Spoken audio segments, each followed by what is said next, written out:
Hello, today's story is Once Upon a Goat by Dan Richards and illustrated by Eric Barclay. This is a fairy tale. It's a bit of an unconventional fairy tale, but I think you guys will like it. Let's read it together, shall we?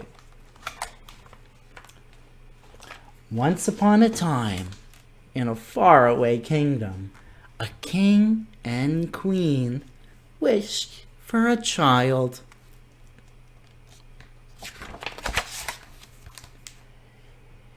Yes, but where would we put it? Asked the king. Next to the vase on the hearth, naturally, replied the queen. Or beside the roses in the garden? The king asked. Oh, yes, perfect, agreed the queen. One day, their fairy godmother stopped by for a visit. Tell me what you desire, she asked. Well, we'd like to start a family, said the king. We're not particular, said the queen. Glowing skin, bright eyes, and hair like ocean waves would do. Said their fairy godmother. A boy would be great, said the king. But any kid will do. Of course, answered their fairy godmother. Look on your doorstep when the moon is full. At the next full moon, the king and queen ran to the door. Let it be a boy, said the king. With hair like ocean waves, said the queen. Bah, said the little goat. That's not quite what they were expecting, huh? I wanted a baby, cried the queen. It's my fault, wailed the king. I said any kid would do, but I never meant this. Reluctantly, the king and queen brought the little beast into their home. Look on the bright side, said the king. We can still hold it like a baby.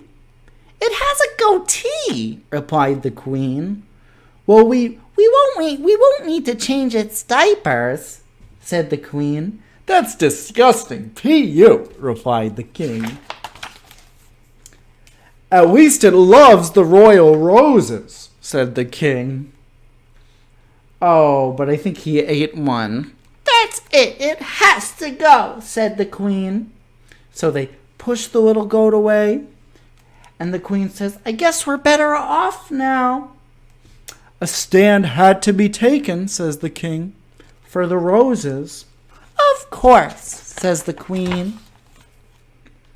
That night it rained hard. It's not our fault we were given a goat, said the queen. Not our fault at all, said the king.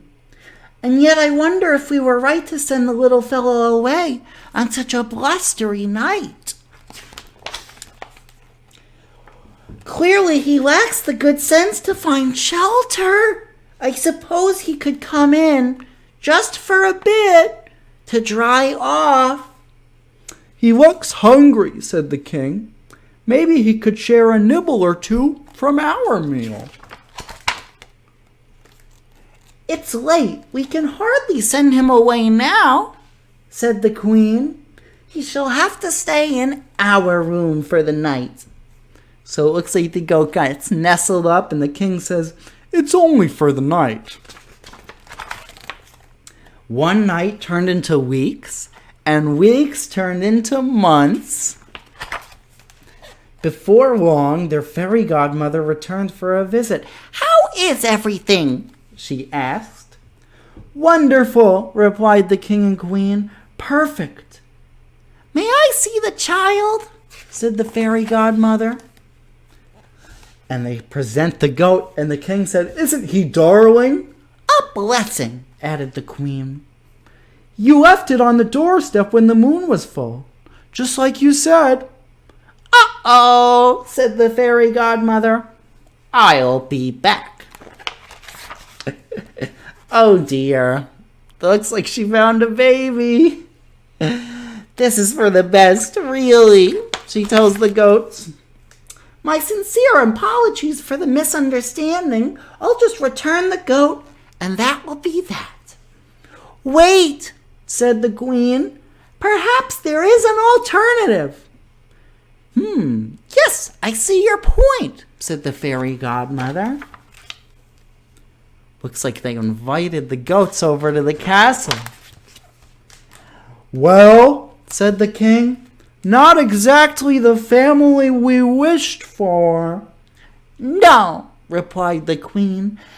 Better. Look at that happy family. That was a little bit of a strange story, wasn't it? Well, the point is that they're all happy and they're all together at the family. So be sure to appreciate your mom and dad too.